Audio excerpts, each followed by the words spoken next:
Marshall Peak, Kabanata 4269. Pagkilala sa maling tao. Ang Abundance City ay isang kompletong gulo. Hindi mabilang na mga cultivator ang nagtipon sa lahat ng direksyon kasama si Yang Kai sa kanilang gitna. Karamihan sa mga cultivator na ito ay mukhang takot at kinakabahang lumulunok. Mabilis silang kumilos sa bawat galaw ni Yang Kai, pinapanatili ang layo na ilang dosenang metro mula sa kanya sa lahat ng oras. Samantala, umikot si Yang Kai sa paligid ng lungsod kasama si Ku Huashang. Nabigo siyang mahanap ang exit ng Grand Array ng lungsod na ito sa kabila ng paghahanap ng higit sa isang incenso stick na nagkakahalaga ng oras, kaya, ang kanyang pasensya ay suot na manipis. Inabot niya ang isang kamay at nagiba-iba ang space principles bago lumitaw ang isang binata sa kanyang pagkakahawak. Ang binatang iyon ay orihinal na nakatayo 50 metro ang layo mula kay Yang Kai, ngunit bago niya napagtanto kung ano ang nangyayari, naramdaman niya ang isang bagay na humigpit sa kanyang leeg. Tumangala siya at nakita si Yang Kai na nakatingin sa kanya na may madilim na ekspresyon. Sumisigaw sa takot, likas niyang sinubukang lumaban. Gayunpaman, isang malakas na puwersa ang pumuno sa palad ng kabilang partido at binaha ang kanyang katawan, na naging dahilan upang hindi siya makapagbigay ng anumang lakas. Saan ang labasan? Nagtatampo na tanong ni Yang Kai. Namutla sa takot at napalunok ng laway sa kaba ang binata. Bakas sa mukha niya ang pag-aalinlangan at pagpupumiglas, ngunit hindi nagtagal ay pumikit siya at nagngangalit ang kanyang mga ngipin sa isang tingin na nagpapahiwatig na siya ay nagbitiw sa kanyang kapalaran. Gaano katapang, malamig na bamantong hininga si Yang Kai. Bahagyang lumakas ang lakas ng kamay niya, binyantaan niya ang binata. Tatanungin kita sa huling pagkakataon. Saan ang labasan? Papatayin kita kapag hindi ka nagsalita. Mahigpit na nagngangalit ang binata. Kahit na mukhang takot na takot siya, tumanggi siyang magsalita ng kahit isang salita. Lumingon si Yang Kai upang tingnan ang kanyang paligid. Hindi mabilang na pares ng mga mata ang nakatitig sa kanya, kumikislap sa takot at galit na para bang siya ay isang uri ng masamang kontrabida. Sa sobrang galit niya ay gusto niyang tumawa. Iniangat ang kamay ng binata sa ere, marahas siyang sumigaw. Bitawan mo ang Grand Array ng lungsod at palabasin mo ako. Kung hindi, sisirain ko ang buong lungsod na ito sa lupa at walang sino mang iiwang buhay. Walang sumagot, ngunit ang kanyang mga salita ay nagpabago sa ekspresyon ng lahat. Wala ring sumagot sa kanyang kahilingan.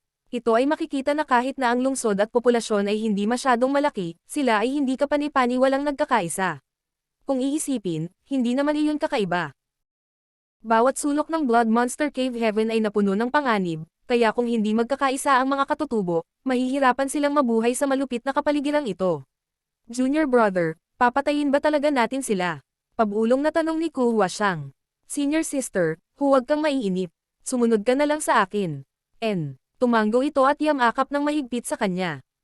Pagkatapos, ibinaling ni Yang Kai ang kanyang ulo upang tingnan ang nasa katanghaliang gulang na lalaki na umatake sa kanya kanina. Tinawag siyang Elder Tan, ng mga tao rito. Malamang na may hawak siyang kapangyarihan sa lungsod na ito. Baka matuklasan ko ang lokasyon ng portal ng Grand Array mula sa lalaking ito. Nang mapansin ni Tan Luoxing si Yang Kai na nakatingin sa kanyang direksyon, ang kanyang ekspresyon ay nagbago ng malaki at hindi niya namamalayan na umatras ng ilang hakbang. Nakipagpalitan siya ng suntok kay Yang Kai pabalik sa bilangguan, na halos nagresulta sa kanyang kamatayan. Sa makatuwid, nagkaroon siya ng malalim na pag-unawa sa lakas ng huli. Ang taong ito ay hindi isang taong kaya niyang talunin. Sa katunayan, hindi nila siya mapipigilan kahit na ang lahat ng puwersa sa loob ng Abundance City ay pinakilos. Ito, seryoso siyang nag-alinlangan na maaaring pigilan ng sinuman sa Abundance City si Yang Kai na lipulin ang lungsod na ito kung pipiliin. Sa sandaling ito, isang anino ang sumugod at dumaong hindi kalayuan mula sa Yang Kai. Nag-transform ito sa isang batang babae na mukhang bata pa. Siya ay nakadamit na parang katulong at bukod pa rito, siya ay may mapaglaro at malinis na anyo. Nang makita ang sitwasyon sa loob ng lungsod, ipinakita ng dalaga ang pagtataka. Pagkatapos, ang kanyang magagandang mata ay dumapo kay Yang Kai. Sinaman niya ng sukat ang kanyang katawan na tila sinusuri siya. Mag-ingat ka, Lady Jing. Ang taong ito. Sigaw ni Fan Wuzin. Pagkatapos ng mahabang panahon na pag-isipan, sa wakas ay idinagdag niya. Siya ay hindi maarap. Bahagyang tumango si Lady Jing. Binigyan si Yang Kai ng eleganteng pana, malumanay niyang sinabi. Binabati ka ng dalagang ito, Ginoo. Anong gusto mo? Si Yang Kai ay sumulyap sa kanya sa gilid. Sabi niya, hindi ako mangangahas. Nais ka ng City Lord na makausap. Ang City Lord. Damilat si Yang Kai sa lokasyon sa gitna ng lod. Minsan na siyang dinala ni Fan Wuzin doon, ngunit ang City Lord ay nasa retreat noon. Iyon ang dahilan kung bakit siya at si Ku Huashang ay tuluyang itinapon sa piitan. Mukhang lahat ng kaguluhan na naidulot ko rito ay napukaw ang City Lord mula sa kanyang pag-urong. Gayunpaman, ang City Lord na ito ay tiyak na isang kawili-wiling babae. Kahit na siya ay gumawa ng napakalaking kaguluhan sa Abundance City, ang taong ito ay nag-iimbito pa rin sa kanya para makipag-chat. Ipinakita nito na ang kabilang partido ay alinman sa napakamapagbigay, o mahiyain tulad ng isang daga. Kung tutusin ang ugali ng kasambahay, mas malamang ang una. Nang tatango na si Yang Kai bilang pagsang-ayon, biglang sumigaw si Tan Luoxing. Hindi mo kaya, ang taong ito ay isang especially iyan na ipinadala ng Emerald Thunder City. Isa pa, napakalakas niya. Kung hahayaan natin siyang lumapit sa City Lord, malubha ang kahihinatnan. Lahat, mangyaring makipagtulungan sa akin na patayin ang lalaking ito para maiwasan ang anumang gulo. Galit na galit si Yang Kai. Ano lang ang mali nitong Tan Luoxing? Bakit niya ako patuloy na inaakusahan na isang especially iya mula sa Emerald Thunder City? Ang pakikinig sa mga akusasyong iyon ay naging dahilan upang tumaas ang kanyang hangarin sa pagpatay, na tinutokso siyang patayin ng taong ito sa lugar gamit ang kanyang sibat. Si Lady Jing, gayunpaman, ay ngumiti at pinabulaanan. Elder Tan, pakisuyong panoorin ang iyong sinasabi. Nagdesisyon na ang City Lord. Higit pa rito, kung ang lalaking ito ay kasing lakas ng sinasabi mo, kung siya ay isang especially iya na ipinadala ng Emerald Thunder City, ang lungsod ay agos na ng mga ilog ng dugo sa puntong ito. Walang sino man sa Abundance City ang makakapidyo sa kanya pagkatapos ng lahat. Gayunpaman, hindi iyon ang kaso. Bagamat totoo na marami sa ating mga kababayan ang nasugatan, wala ni isa man sa kanila ang nasawi. Makikitang nagpigil ang lalaking ito. Sigurado akong may hindi pagkakaunawaan kung saan. Kahit na ang City Lord ay matino. Si Yang Kai ay tumanggo sa kanyang sarili, ang galit sa kanyang puso ay bahagyang hamupa. Ginoo, Madam, mangyaring pumunta dito. Pagkasabi niyon ay tumalikod siya at iminuwestra ang kanyang kamay para ituro sa kanila ang daan. Namula si Ku Huashang. Hindi ako madam. Ito ang unang pagkakataon na hinarap siya sa ganoong paraan, kaya kakaiba ito sa kanyang pandinig. Manguna ka na. Inalis ni Yang Kai ang Asher Dragon Spear, pinakawalan ang binata sa kanyang pagkakahawak, at tumanggo bilang pagsang-ayon. Tumingin si Lady Jing sa gilid. Deacon Fan, mangyaring sumama sa amin. Balita ko ikaw ang nagpabalik nitong Ginoo at madam. Oo, tumugon si Fan Wuzin habang nakahawak sa kanyang baywang gamit ang isang kamay, ang kanyang kutis ay mapatla. Ang lugar na iyon ay kung saan siya sinaksak ni Yang Kai gamit ang kanyang sibat kanina. Hanggang ngayon, hindi pa tuluyang tumitigil ang pagdurugo. Lahat, paki-disperse. Ang mga nasugatan ay dapat tumanggap ng tamang paggamot para sa iyong mga sugat. Kinawian ni Lady Jing ang kanyang mga kamay para paalisin ang iba bago humakbang para manguna. Sa kabilang banda, walang magawa si Tan Luoxing habang papaalis si Yang Kai at ang iba pa. Siya ay balisa at galit na galit, ngunit sa kasamaang palad, imposibleng pigilan sila sa kanyang kasalukuyang lakas na nag-iisa. Ikinuyom niya ang kanyang mga kamao at pinagalitan ang kanyang mga ngipin, alam niyang tapos na siya sa sandaling pumasok ang taong iyon sa mansyon ng City Lord. Wala na siyang lugar sa Abundance City. Nakatitig sa direksyon ng City Lord's mansion na naglalaman ng napakaraming alaala niya, agad siyang lumipad patungo sa kanyang tirahan. Ang City Lord's mansion ay marahil ang pinakamalaking gusali sa Abundance City. Nandito na sina Yang Kai at Ku Huashang noon, ngunit hindi pa sila nakapasok noon. Pero ngayon, naging maayos ang kanilang paglalakbay sa ilalim ng gabay ni Lady Jing at hindi nagtagal ay nakarating sila sa main hall. Huminto si Lady Jing sa labas ng mga pintuan at sinabi, City Lord, dinala ko sila rito. Dahil nandito ka, pumasok ka na. Isang malumanay na boses ang nagmula sa loob. Ginoo, punta ka dito. Si Lady Jing ay sumenyas. Tumanggo si Yang Kai at pumasok sa loob kasama si Ku Huashang. Pagpasok sa main hall, naramdaman niya kaagad ang isang dosina o higit pang divine senses na bumabalot sa kanya. Tumangala siya at nakita niya ang 4 na taon na nakaupo sa yulunan ng bulwagan. May 2 sa magkabilang gilid, kasama ang mga lalaki at babae. Ang iba ay nakatago sa mga anino, nananatiling alerto at mapagbantay laban sa kanya. Hindi siya naabala sa kanilang mga saloobin, tutal nagdulot siya ng malaking kaguluhan sa syudad kanina. Inimbitahan man siya rito, natural lang na nag-iingat sila. Samantala, ang 4 na taong nakaupo sa main hall ay kapantay ni Elder Tan sa mga tuntunin ng lakas. Marahil sila ang pinakamataas na antas ng Elder sa Abundance City. Maliban sa kanila, Isang babaeng nakasuot ng imperial na damit ang nakaupo sa headseat na matatagpuan sa gitnang plataporma. Nang magtama ang kanilang mga titig, natuklasan niyang kay na ang babaeng ito ay mukhang nasa edad 30s. Walang iniwang bakas ang oras sa kanyang mukha at marangal ang kanyang anyo, tila isang tunay na young lady ng bahay. Ang mas ikinagulat niya ay ang City Lord ay biglang tumayo mula sa kanyang upuan nang magtama ang kanilang mga tingin. Hindi lang siya ang gumawa nito dahil ganoon din ang reaksyon ng ibang taong nakaupo sa kanilang paligid. Napatayo silang lahat at gulat na napatingin sa kanya. Bilang karagdagan, ang mga mata ng City Lord ay namula, ang kanyang paghinga ay bumilis, at ang kanyang katawan ay nanginginig ng bahagya. Tinakpan niya ng isang kamay ang mapupulang labi. Ikaw, sigaw ng isang matandang lalaki sa kaliwa. Lumingon si Yang Kai sa direksyong iyon at pinag-aralan ang lalaki, na walang ideya kung sino siya. 2 beses na niyang narinig ang mga salitang ito. Ang unang pagkakataon ay noong nakilala siya ni Elder Tan, at ang pangalawa ay sa lugar na ito. Hindi lang iyon. Kakaiba ang naging reaksyon ng mga tao rito nang makita siya, kaya't nawala ang lahat ng kalmado ng City Lord sa hindi malamang dahilan. Napakunot-noo si Yang Kai habang nag-iisip ng iba't ibang bagay sa kanyang isipan. Napagkamalan mo ba akong iba? Kung hindi nila siya napagkamalang ibang tao, kung gayon paano sila magkakaroon ng mga ganitong uri ng mga reaksyon? Sa sandaling lumabas ang mga salitang iyon sa kanyang bibig, lahat ay nanigas sa pagkagulat, pagkatapos, sabay-sabay silang tumingin sa City Lord. Namumula ang mga mata ng City Lord habang siya ay sumisigaw. Ting Yu. Ikaw ba yan? Bahagyang nanginginig ang boses niya, parang mahina at pangungulila. Parang babaeng tumatawag sa kalaguyo matapos maghintay ng maraming taon. Puno ng pananabik ang boses niya ngunit may halong hinanakit din. Nang marinig ang pangalang Ting Yu, agad na naunawaan ni Yang Kai kung ano ang nangyayari. Napagkamalan nga siya ng mga tao dito na ibang tao. Madam, si Lan Ting Yu ba ang tinutukoy mo? Tanong ni Yang Kai. Natigilan muli ang lahat, nang inig ang malambot na katawan ng City Lord sa mga salitang iyon. Bahagyang lumiwanag ang kanyang anyo nang tumayo siya sa harap ni Yang Kai. Pinag-aralan niya itong mabuti habang mahinang umiiyak, gayunpaman, ang kanyang ekspresyon ay naging bigo pagkatapos na tingnan siya ng malapitan. Hindi ikaw siya. Dahan-dahan siyang umiling ng paulit-ulit.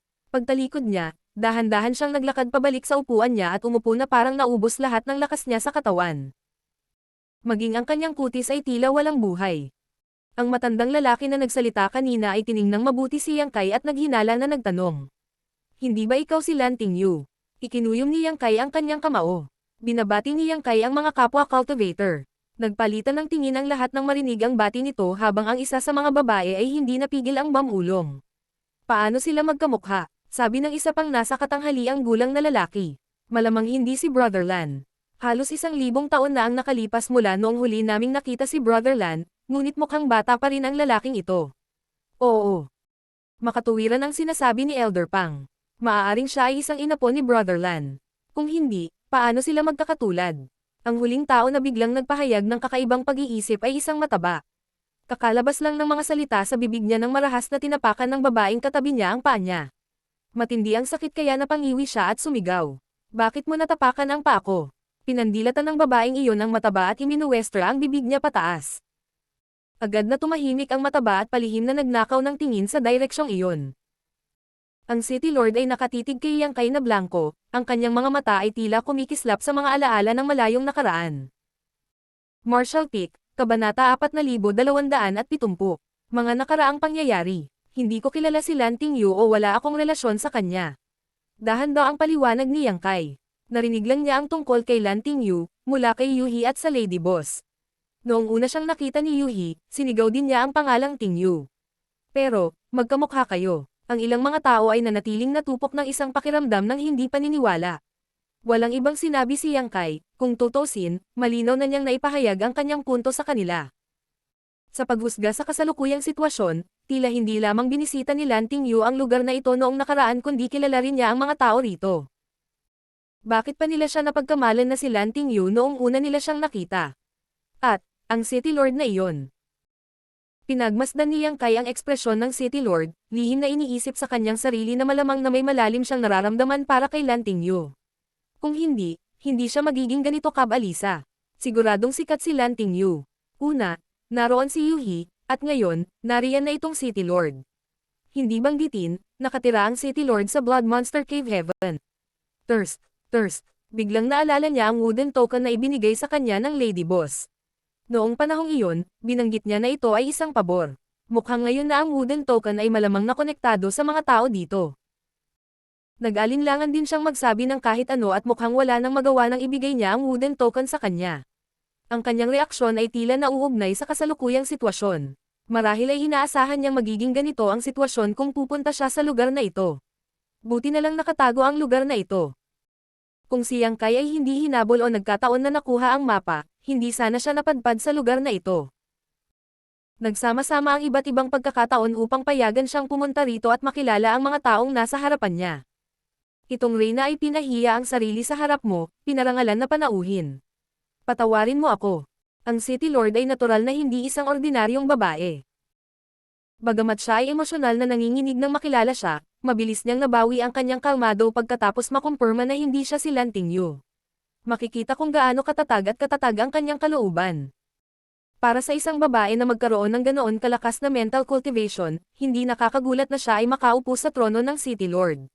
Masyado kang magalang, City Lord. Bahagyang tumango si Yang Kai at nagtanong. Pwede ko bang malaman ang iyong mga pangalan? Ang pangalan ng Reyna na ito ay Momei. Ako ang City Lord ng Abundant City.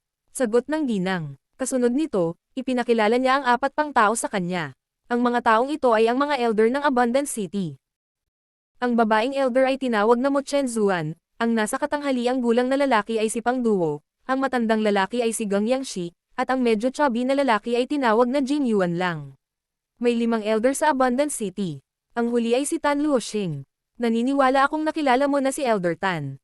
Hindi napigilan ni Yang Kai ang malamig na nguso. Ang mismong Elder Tan na iyon ang paulit-ulit na sinisiraan at inakusahan siya bilang especially iyan ng Emerald Thunder City. Iyon ang naging sanhi ng malaking kaguluhan noong una. Nasaan si Elder Tan? Biglang tanong ni Momei. Sumagot si Lady Jing. Napansin ko na tila nasugatan si Elder Tan kanina. Malamang ginagamot niya ang mga sugat niya ngayon. Habang nagsasalita, sumulyap siya kay Yang Kai. Kung siya ay tapat, siya ay labis na nabigla nang makita ang tanawin ng mga sugatan na nakahandusay sa buong lupa nang siya ay dumating sa eksena ngayon lang. Bahagyang tumango si City Lord Momei sa mga salitang iyon. Pagkatapos ay nagtanong si Pang Duo. Little Brother Yang, paano mo malalaman ang tungkol kay Lan Tingyu kung hindi mo kilala si Brother Lan? Sumagot si Yang Kai. Sina Lan Yuruo, Yuhi, at ako ay malapit na magkakilala. Sa kanila ko nalaman ang tungkol sa pag-iral ni Lan Tingyu. Kaya ganyan yan. Naunawaan agad ni Pang Duo ang sitwasyon. Tinanong ni Jin Yuan lang. Kumusta na ngayon si Big Sister Lan? Lumingon si Yang Kai kay Jin Yuan lang na may bahagyang pagsimangot. Batay sa narinig niya mula sa mga taong ito at sa naunawaan niya mula sa kanilang mga aksyon, malamang na magkasamang dumating si Lan Tingyu, ang Lady Boss, at Yuhi sa Abundant City at nakuha ang wooden token na iyon. Higit pa rito, si City Lord Momei ay tila nahulog ng husto kay Lan Tingyu dito. Sa kasamaang palad, ito ang Blood Monster Cave Heaven. Ang mga tagalabas ay mapipilitang umalis kapag natapos na ang limitasyon sa oras, kaya walang paraan para sa kanila na magpadala ng balita tungkol sa nangyari mamaya sa Abundant City. Sa madaling salita, walang ideya ang mga taong ito na matagal nang namatay si Lan Tingyu. Nag-aalala tungkol sa magiging reaksyon ng City Lord Momei, hindi sigurado si Yang Kai kung dapat niyang sabihin sa kanila ang totoo. Nagmuni-muni siya sa katahimikan ng ilang sandali bago nagpasya na ang katapatan ang pinakamainam dito at ipinaliwanag. Maaaring hindi mo alam, ngunit matagal nang namatay si Lan Tingyu. Sa sandaling lumabas ang pahayag, ang katawan ni Momei ay nanginginig ng husto. Nagkagulo na naman ang emosyon niya, nakaka-stabilize lang. Si Pang Duo at ang iba pa ay sumulyap sa kanya nang may pag-aalala habang si Mo Chen Zuan ay mabilis na nagsabi. Aming pakikiramay, City Lord. Pakiusap, pigilin mo ang iyong kalungkutan. Ibinaba ni Momei ang kanyang ulo kaya natakpan ng kanyang buhok ang kanyang mga mata at naglagay ng makapal na anino sa kanyang mukha. Hindi nila mabasa ang ekspresyon niya. Gayunpaman, dahan-dahan niyang itinaas ang kanyang kamay at sinabing, ayos lang, may naramdaman akong ganoon. Bakit pa siya mabibigo na bumalik pagkatapos ng mahabang panahon, maliban kung may nangyari sa kanya? Nangako siya na ilalabas niya kami sa lugar na ito noon pa man. Nang makita kung paano niya pinilit ang sarili na manatiling malakas at tiniis ang sakit kahit na parang libu-libong talam ang dumudurog sa kanyang puso, nalungkot din ang mga elder, gayunpaman, hindi nila alam kung paano siya aliwin. Siyempre, hindi lang si Momei, ang iba sa kanila ay nag-isip din na may nangyari kay Lan Tingyu. Kaya lang, Wala silang natanggap na balita mula sa labas ng mundo, kaya patuloy silang kumapit sa kislap na iyon ng pag-asa. Ngayong alam na nila ang katotohanan, kahit ang kislap na iyon ay wala na. Malapit ba kayong lahat kay Lan Tingyu? Tanong ni Yang Kai matapos silang pagmasdan. Sagot ni Pang Duo. Upang sabihin sa iyo ang katotohanan, little brother, ang Abundant City ay itinatag sa tulong ni Brother Lan. Kung hindi dahil kay Brother Lan, lahat kami ay matagal nang namatay sa ilalim ng mga kuko ng mga monster beast. Masasabing si Brother Lan ang aming tagapagligtas. Ganyan ba? Si Yang Kai ay namangha. Hindi nakakagulat na ang Lady Boss ay nagpahayag na ang wooden token ay isang pabor. Ang Abundant City ay naitatag lamang sa tulong ni Lan Tingyu. Iyon ang isang pabor. Lihim na nahulaan ni Yang Kai na si Lan Tingyu at ang Lady Boss ay nakatagpo ng mga taong ito mula sa Abundant City nang pumasok sila sa Blood Monster Cave Heaven noon at nagbuo ng mga backlog ng pagmamahal at pagkakaibigan sa isa't isa. Nang maglaon, tinulungan nila ang mga tao dito na magtatag ng Abundant City at nangako na makakahanap sila ng pagkakataon na mailabas sila sa Blood Monster Cave Heaven.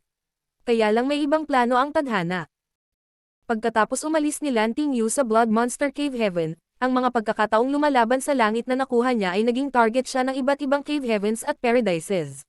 Ang mga pagkakataong ito sa kalaunan ay nagbuwis ng kanyang buhay. Hindi na kailangang sabihin, hindi na siya bumalik sa lugar na ito. Mahigit 1,000 taon na ang lumipas mula noon. Iyon ang dahilan kung bakit napagkamalan ng mga taong ito na siyang kay si Lan Tingyu noong una siyang pumunta rito.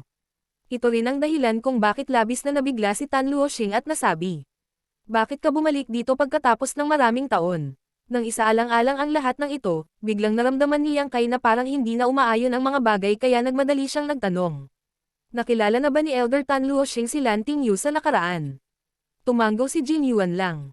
Siyempre, si Elder Tan at ang iba pa sa amin dito ay maaaring ituring na mga pinakaunang residente ng Abundant City. Noong una kaming makarating sa lugar na ito, iilan lang kami.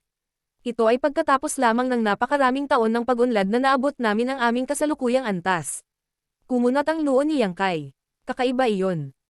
Kung kilala ni Elder Tan si Lan Tingyu at napagkamalan niya ako, bakit niya ako pinilit na suruan at akusahan na ako ay isang especially iya mula sa Emerald Thunder City?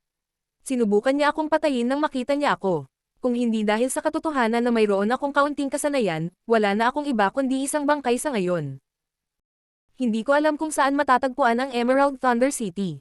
May nangyaring ganyan. Nagulat si Pang Duo. Natahimik si Mo Chen Zuan, ngunit ilang sandali pa, tumingin siya sa direksyon ni Mo Mei at bumantong hininga ng walang sinasabi. Ganon din yung iba parang may naintindihan at naging pangit yung ekspresyon nila. Biglang bumulong si Ku Huashang mula sa likod ni Yang Kai. Junior brother, mukhang tinuring ka ni Elder Tan bilang isang karibal sa pag-ibig. Namulat si Yang Kai matapos makinig sa kanyang mga salita. Ang lahat ay may katuturan kung iyon talaga ang nangyari. Si Tan Luoxing ay umiibig kay City Lord Mo Mei, ngunit si Mo Mei ay may mga mata lamang kay Lan Tingyu. Nabigo lang na lumitaw si Lan Tingyu pagkaraan ng maraming taon, na humantong kay Tan Luoxing na maniwala na may pagkakataon pa siya sa kanya. Sa kasamaang palad, nagkataong dumating si Yang Kai sa lugar na ito sa oras na ito at kinuha ni Fan Wuzin ang kanyang wooden token.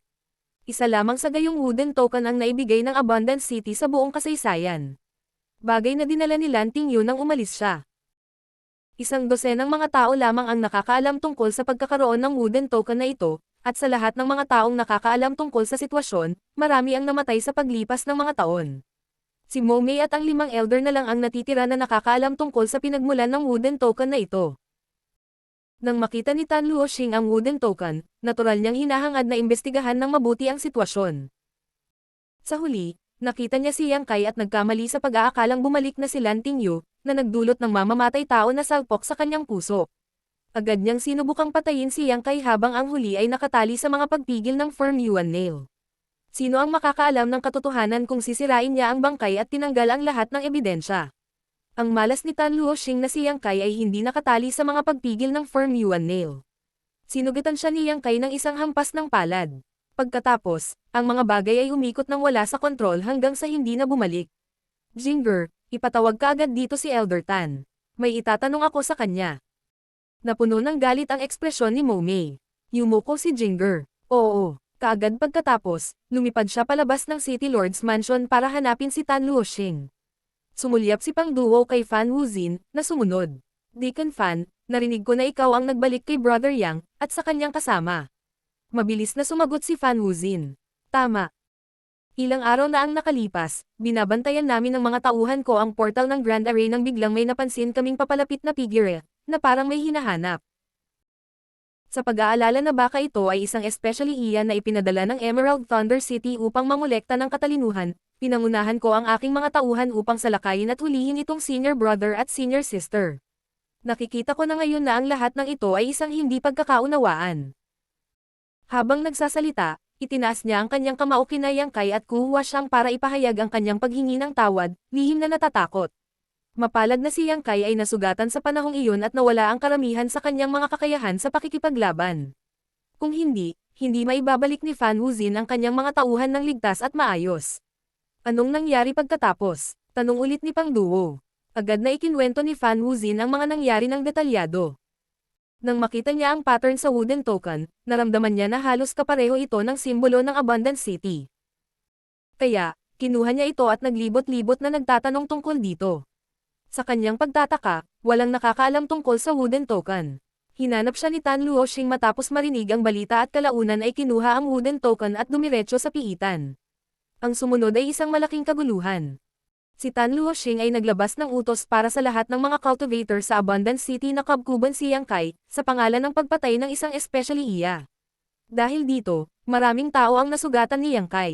Nang marinig na paulit-ulit na inakusahan ni Tan Luoxing si Yang Kai bilang especially iya ng Emerald Thunder City, medyo naging pangit ang mga ekspresyon ng mga elder. Kahit na hindi nila pinansin ang katotohanan na ang City Lord at Lanting Yu ay labis na nagmamahalan sa isa't isa, ang Abundant City ay unang naitatag sa tulong ni Lanting Yu at ng iba pa. Sa makatuwid, lahat ng tao sa Abundant City ay mahalagang utang ang kanilang buhay kay Lanting Yu. Si Tan Luoxing ay nabulag ng selos at gumawa ng kalokohan. Bilang isa sa 5 dakilang elder ng Abundant City, ang kanyang mga aksyon ay walang alinlangan na iginanti ng kabaitan ng puot at nagdulot ng kahihiyan sa kanilang lahat. Nasaan na ngayon ang wooden token? Tanong ni Mo Chenzuan. Sumagot si Fan Wuzin. Naroon kay Elder Tan. Sumingit si Mo Mei. Ang wooden token ay hindi mahalaga. Binigyan lang namin si Ting Yun ng faith token noon dahil tumulong siya at ang iba pa sa pagtatatag ng Abundant City sa simula. May utang na loob ang Abundant City sa may dala ng wooden token ng malaking pabor. Yang Kai, ikaw ang nagdala ng wooden token dito. Kung mayroong anumang kailangan mo, mangyaring malayang magsalita. Hindi tatanggi ang Abundant City hanggat kaya nitong matugunan ang iyong mga kahilingan. Marshall Peak, Kabanata 4271, Golden Gorilla King. Nagliwanag ang mga mata ni Yang Kai sa mga salitang iyon at mabilis siyang nagtanong. Mayroon bang 7th grade yin o metal element monster course ang Abundant City? Mapait na natawa si Pang Duo sa mga salitang iyon. Little Brother Yang, sa tingin mo ba may lakas kami para pumatay ng 7th grade monster beast? Kung ang isang 7th grade monster beast ay lilito dito, ang Abundant City ay matagal nang nawasak sa lupa. Wala rin kaming anumang 6th grade monster core na nakastock sa Abundant City. Kung kailangan mo ng anumang 5th grade monster course, maaari naming ibahagi sa iyo ang ilan. Ano ang silbi ng 5th grade monster course sa akin? Ang Abundant City ay umiral sa libu-libong taon, kaya orihinal na naisip ni Yang Kai na ito ay makakaipon ng ilang monster course sa paglipas ng mga taon. May posibilidad na nasa kanila ang kailangan niya. Ngayon lang niya nalaman na ang Abundant City ay hindi kasing yaman ng inaakala niya. Ito ay may katuturan kapag naiisip niya iyon. Tinansya niya na ang isang 7th grade monster beast ay maaaring gumamit ng lakas na katumbas ng isang mid-grade heaven opening realm master. Paano sila mananalo laban sa isang 7th grade monster beast gamit ang kanilang lakas? Dahil walang magagamit na 7th grade monster course, wala na siyang ibang mahihiling pa. Sa anumang kaso, pumunta lang siya dito para gamutin ang mga sugat niya. Ngayong halos ganap na siyang gumaling, oras na para umalis siya. Isang kumot ng katahimikan ang bumalot sa eksena. Wuzin, bakit hindi ka umalis? Dapat gamutin mo ng maayos ang mga sugat mo. Pagkaraan ng ilang sandali, pinaalis ni Pang Duo si Fan Wuzin sa pamamagitan ng pag-wave ng kanyang kamay. Agad na umalis si Fan Wuzin. Sa sandaling ito, bumalik si Jinger. Nag-iisa lang siya. Isa pa, may kakaiba siyang ekspresyon sa mukha. Ang karaniwang hindi umiimik na si Gang Yangshi ay naguguluhan at nagtanong. Nasaan si Elder Tan? Sumagot siya. Hindi ko mahanap si Elder Tan. Walang laman ang tirahan niya. Paano iyon? Nagulat si Pang Duo. Nahanap mo na ba ang lungsod? Ginagamot ba ni Elder Tan ang kanyang mga sugat sa ibang lugar? Bago pa siya makasagot ay nakarinig na sila ng mga yabag mula sa labas. Kaagad pagkatapos nito, isang tao ang apurahang sumigaw.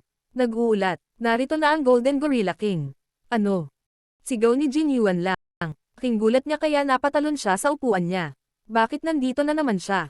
Di ba ilang araw lang siya pumunta dito? Ganon din, solemn na din ang itsura ng iba. Parang may major na mangyayari. Nagpalitan ng tingin si Yang Kai at Ku Huaxiang sa isa't isa. Hindi nila alam kung sino itong Golden Gorilla King na kaya niyang gawing reaksyon ang mga tao ng Abundance City na parang sasabak sila sa isang mabigat na kalaban. Nag-uulat, isa pang sigaw ang pumasok sa kanilang tenga. Ang sigaw na iyon ay sinundan ng isang figure na lumapag sa main hall ng City Lord. Magsalita ka. Sumigaw si Mo Mei nang may dakilang kamahalan. Kinuyam ng taong iyon ang kanyang mga kamao. City Lord, sapilitang binuksan ni Elder Tan ang Grand Array Barrier at tumakas ng mag-isa ngayon lang. Sa sandaling ito, ang Grand Array ay hindi gumagana at ang pasukan sa lungsod ay bukas na bukas. Bastos, tumalon si Mo Mei sa kanyang mga paa na may galit na galit habang ang ekspresyon ng iba ay nagbago din ng malaki.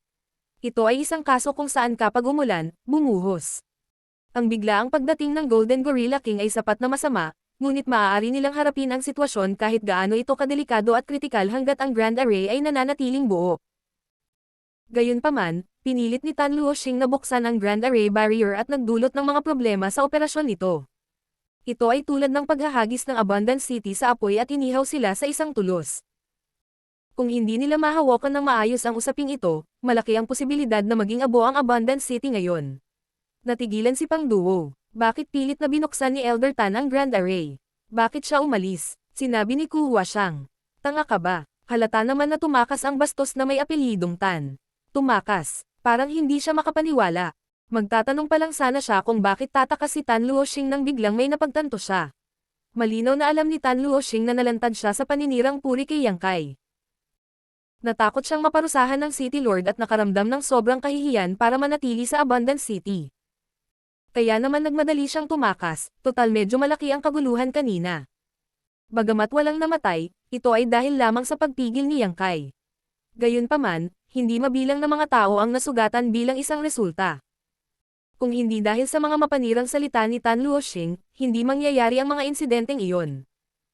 Bilang elder ng Abundance City, pinahintulutan niyang bulagin siya ng paninibugho, hindi lamang nagdulot sa kanya upang bayaran ang kabaitan ng may puot at magdala ng kahihiyan sa lungsod ng Abundance, ngunit nagresulta rin ng malaking pagkalugi sa lungsod ng Abundance.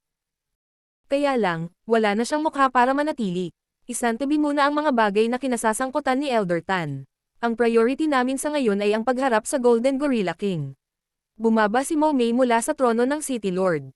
Panay ang boses niya at kahanga-hanga ang hitsura niya nang magsimula siyang magutos. Simula nang pumunta siya rito, kailangan niya ng tribute. Aalis siya hanggat matupad namin ang kanyang mga kinakailangan. Elder Mo, ilang handog na ang natitira sa Abundance City? Sumagot si Mo Chenzuan. Wala na masyadong natitira, 4 o 5 monster core lang ang pinakamarami.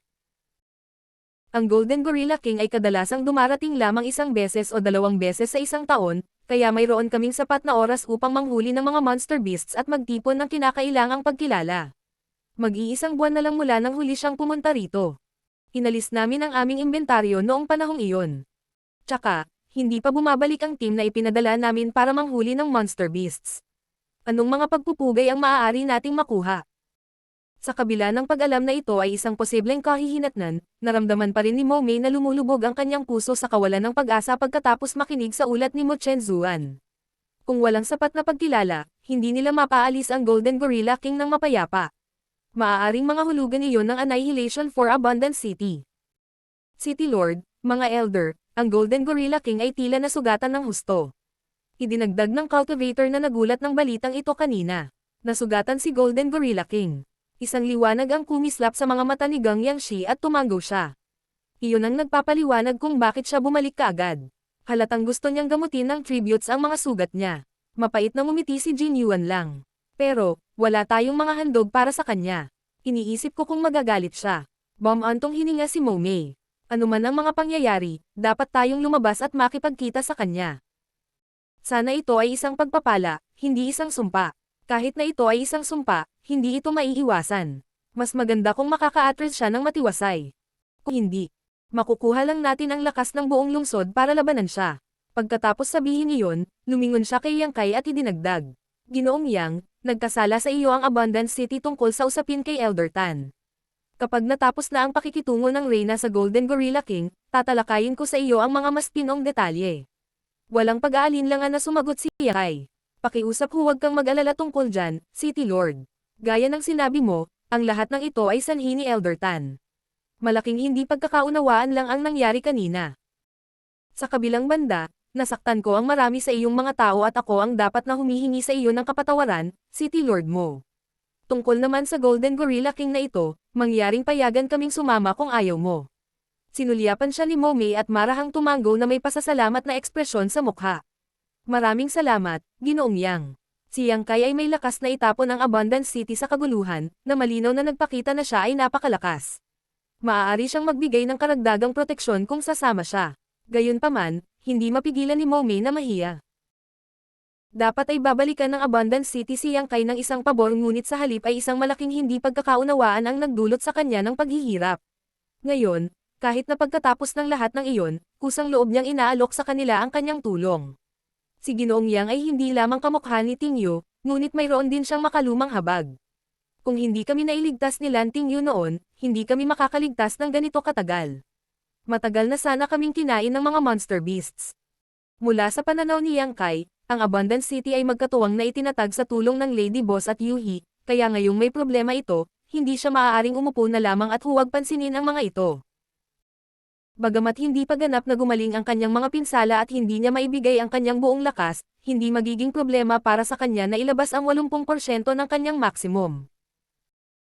Habang nagmamadaling pasulong, magtatanong pa sana si Yang Kai tungkol sa Golden Gorilla King nang bigla siyang nakarinig ng umuugong na umuuga mula sa hindi kalayuan. Ang tunog na ito ay angal ng Monster Beast na nagmula sa isang Monster Beasts at saka. Napakapamilyar din ito, na parang narinig na niya ang dagandong na ito sa isang lugar noon. Nang sundan niya si Momei at ang iba pa sa portal ng Grand Array, tumingin si Yang Kai at hindi alam kung tatawa o iiyak. Nagkataon lang.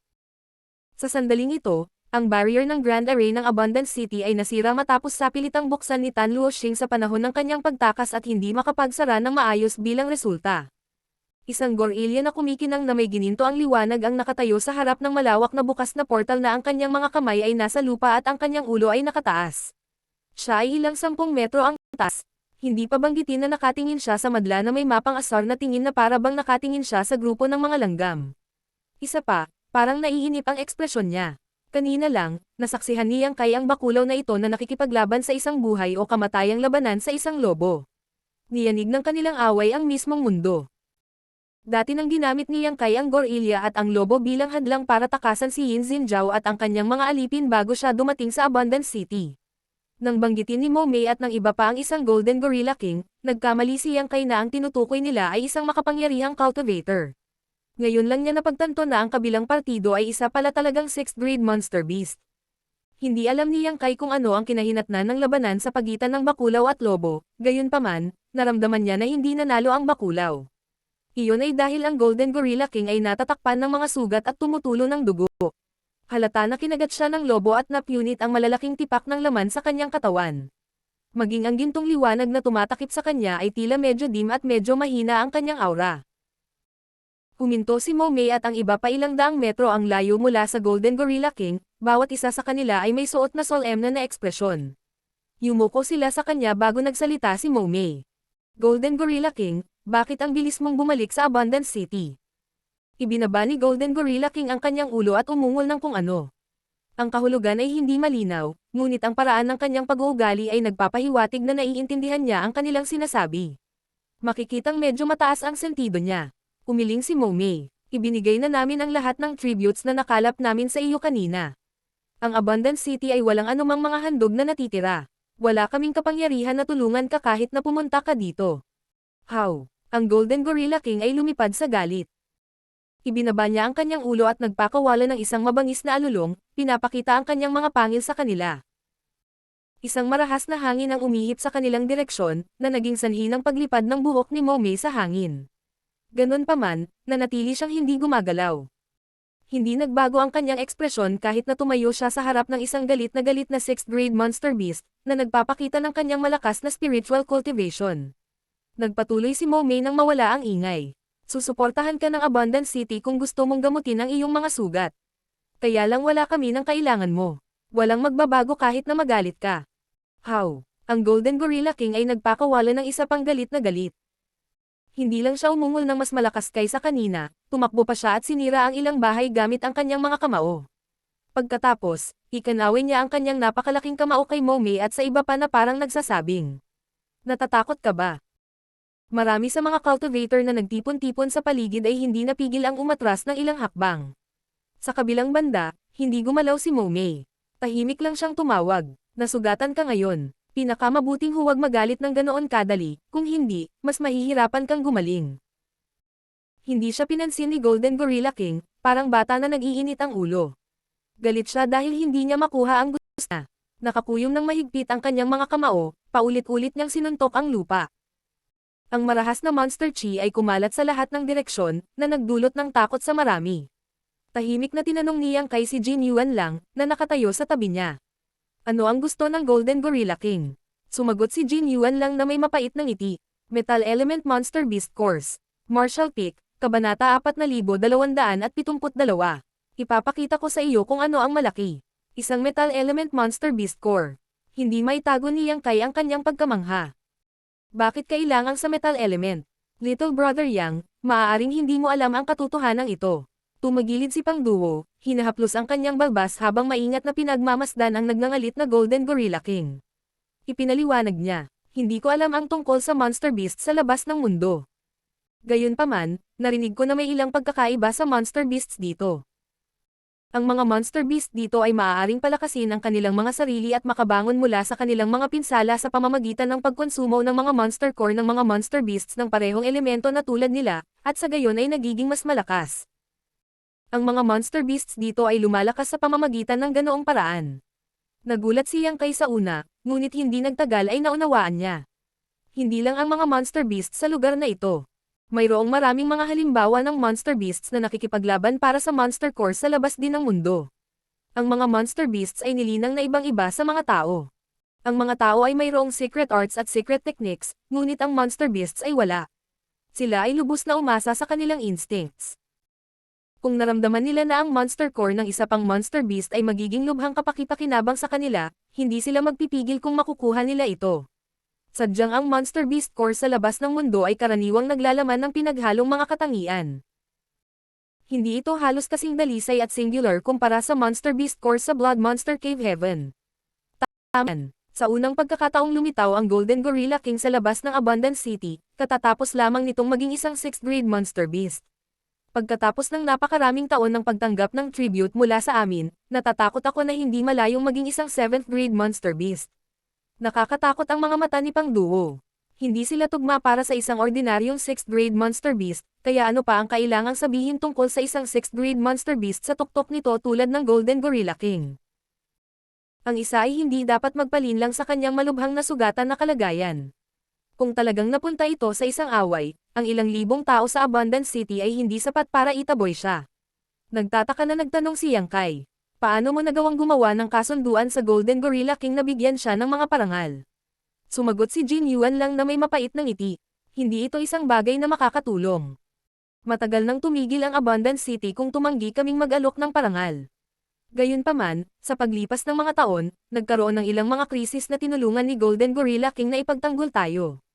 Alam niyang may halaga tayo, kaya hinahayaan niya tayong mag-exist sa lugar na ito. Kung magdesisyon siya na wala na tayong halaga kahit ang mga iniisip ng Monster Beasts ay hindi mahihinuha sa common sense ng tao. Kung nabigo silang maglabas ng isang kas-iya siyang pagpupugay sa pagkakataong ito, walang sinasabi kung anong uri ng mga kahihinatnan ang maaari nilang harapin.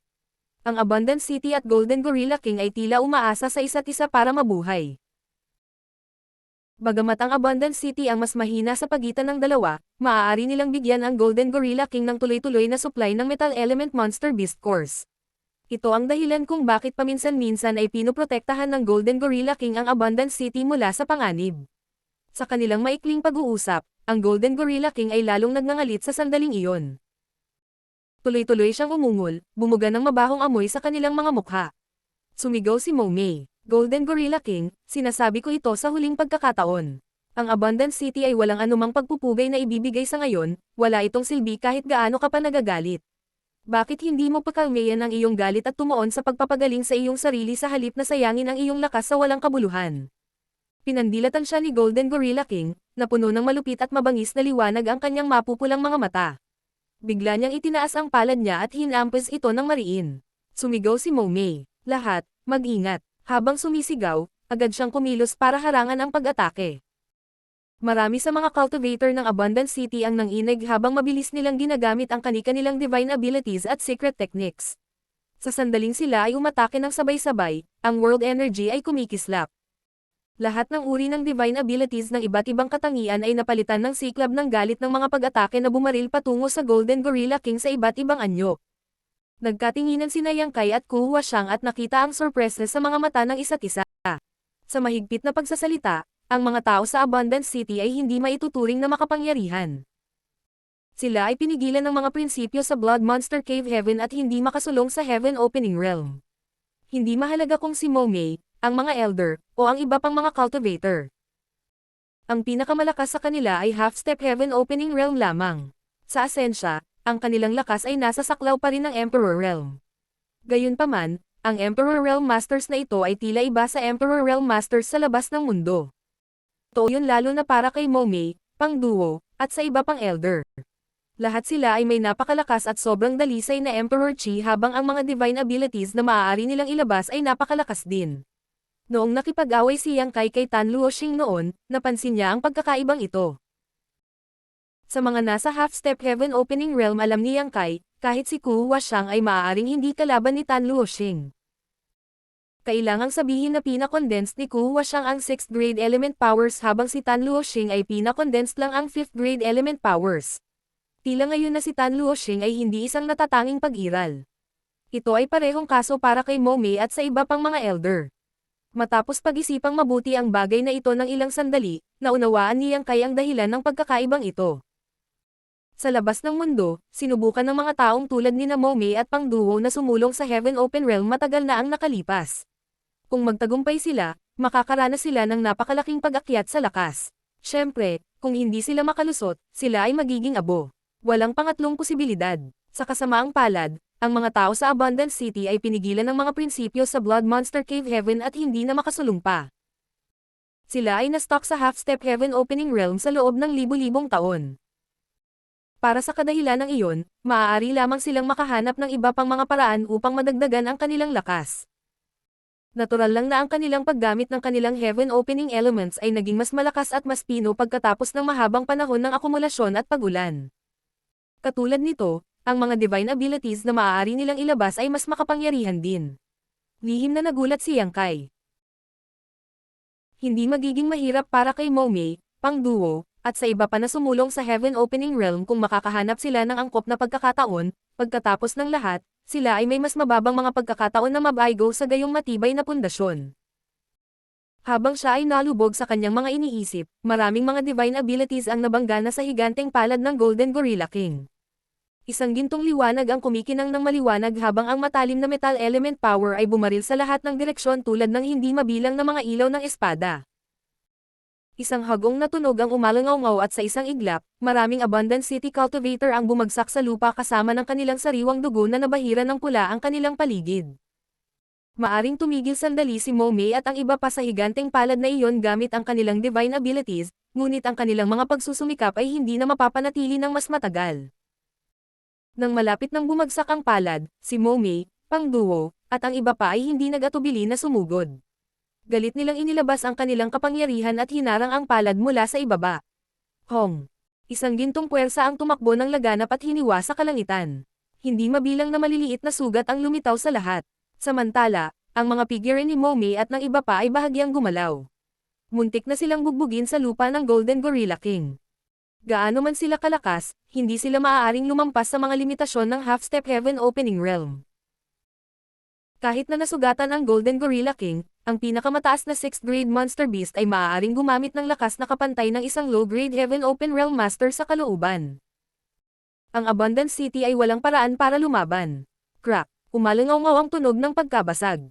Napilipit at nabali ang mga binti ni Jin Yuan lang. Sa kabila ng matinding sakit, nagngangalit siya at nagtiyaga nang hindi naglalabas ng kahit isang ingay.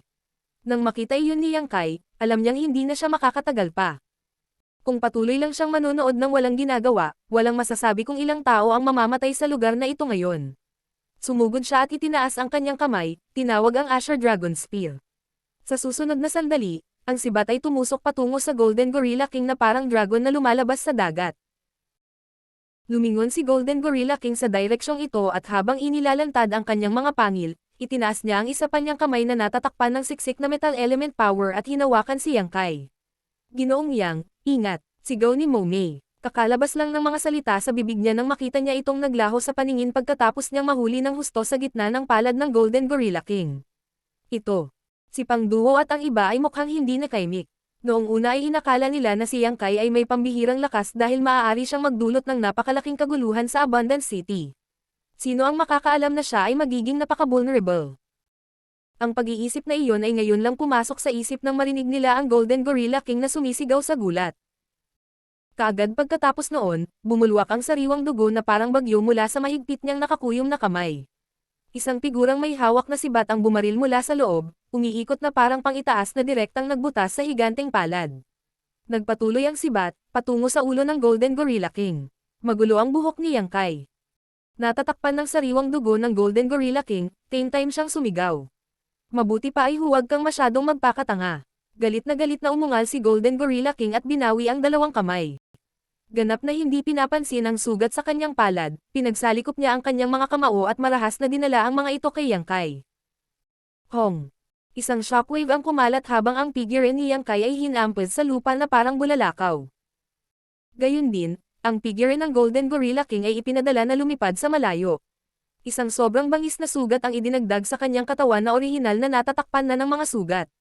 Sa suporta ni Yang Kai, ang pressure kay Momei at sa iba pa ay makabuluhang nabawasan. Nagmamadali silang tumakbo sa pag-aalala at tumayo sa tabi ng hukay nang makita nila si Yang Kai na binasag sa lupa kasama si Pang Duo na sumisigaw. Little brother Yang, sure. Tumalon si Yang Kai mula sa hukay habang umiihip ang kanyang buhok sa hangin, umiling saglit ang kanyang ulo bago sinabing. Okay lang ako. Bagamat hindi pa gumagaling ang kanyang mga sugat, malubhang nasugatan din si Golden Gorilla King. Parehong nasa lupa ang magkabilang panig at walang humawak sa kalamangan, isang katotohanang naging malinaw sa palitan ng mga suntok ngayon. Maayos naman siya kahit kinuha niya ang ataking iyon. Natigilan si Pang Duo at ang iba pa. Hindi sila makapaniwala na may makakaligtas matapos ibagsak ng Golden Gorilla King sa lupa. Akala nilang lahat ay tiyak na mamamatay si Yang Kai sa pag-ataking iyon. Si Yang Kai ay dumura ng isang subo ng dugo at sinaksak ang Asher Dragon Spear sa lupa. Mariin niyang tinitigan ang Golden Gorilla King, na bumabangon din, at ngumisi ng marahas. Sa tingin mo ba magagawa mo ang anumang gusto mo dahil lang sa mas malaki ka? Ngayon, ipapakita ko sa iyo kung ano ang ibig sabihin ng pagiging malaki. Sa isang guttural na dagandong, si Yang Kai ay sumigaw. Dragon Transformation. Isang mataas na tunog na dragon roar ang sumabog mula sa kanyang bibig, umalangaw-ngaw sa kalangitan. Isang napakalaking golden dragon ang lumitaw sa likod ni Yang Kai, na mukhang napakabuhay. Ang dragon eyes ay napuno ng kamahalan na higit sa lahat ng iba pang nilalang. Ang multo ng golden dragon ay bumagsak sa kanyang katawan at nawala sa paningin sa susunod na sandali bago umalangaw-ngaw ang isang kaluskos. Sa ilalim ng natulala na mga tingin ng lahat, ang figure ni Yang Kai ay biglang lumaki at naging 500 metro ang taas na half-dragon sa isang kisap mata. Sa patuloy na pagunlad ng kanyang Golden Divine Dragon Source at sa paglilinis ng kanyang Dragon Vein, si Yang Kai ay nagsimulang magkaroon ng mas mahusay na kontrol sa kanyang Dragon Transformation Secret Technique. Ang kanyang kasalukuyang 500 metrong anyo ay sapat na upang durugan ang Golden Gorilla King, na ilang dosenang metro lamang ang taas, at kung hindi iyon sapat, maaari siyang palaging mag-transform bilang isang behemoth na higit sa 3,000 metro ang taas.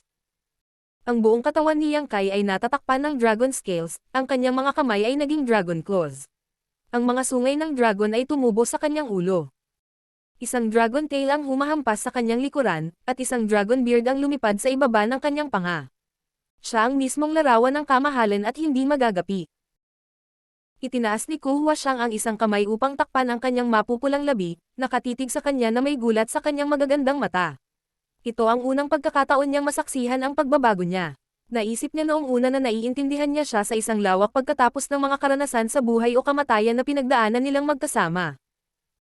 Hanggang sa sandaling ito ay napagtanto niya ang isang bagay, ang nakita niya ay ang dulo lamang ng malaking bato ng yelo.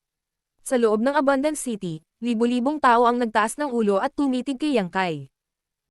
Lahat sila ay nadama na walang halaga tulad ng mga langgam sa harap ng napakalaking figure. Ito ay isang bagay kung ito ay ang kanilang taas lamang, ngunit ang kamahalan na si Yang Kai ay nagliliwanag ang tunay na nagpakilig sa kanila. Natural nilang naramdaman ang pagnanasang yumukod at sambahin siya. Ang mga cultivator ng Abundant City ay hindi lamang ang na-freeze sa pagkabigla. Saglit ding natigilan si Golden Gorilla King. Bilang isang monster beast, nararamdaman niya ang dragon pressure na inilalabas ni Yang Kai ng mas matindi kaysa sa magagawa ng tao, kaya bahagyang nanliit ang kanyang mga mata at likas siyang umatras ng ilang hakbang.